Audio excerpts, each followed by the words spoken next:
Bilang pagdiriwang ng Araw ng Kalayaan, ipinalabas kagabi ang ilang pelikula tungkol sa ating mga bayani. Layon niyang mas maipakilala pa sila sa mga kabataan ngayon. May unang balita si Katrina Son.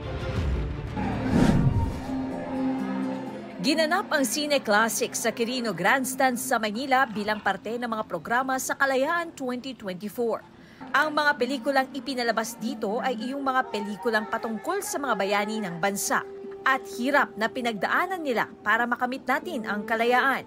Isa sa mga pinalabas ang pelikulang Bonifacio, ang unang Pangulo. Pinagbidahan ito ni Senator Robin Padilla sa direksyon ni Direk Enzo Williams.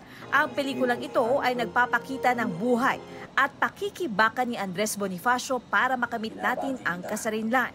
Napakahalaga sa lahat ng alam nila kung ano yung kasaysayan nila, kung ano yung ibinuwis na buhay ng mga bayani natin, kung ano yung pinaglaban ng mga bayani natin, ma-appreciate nila yung kalayaan na nai-enjoy natin.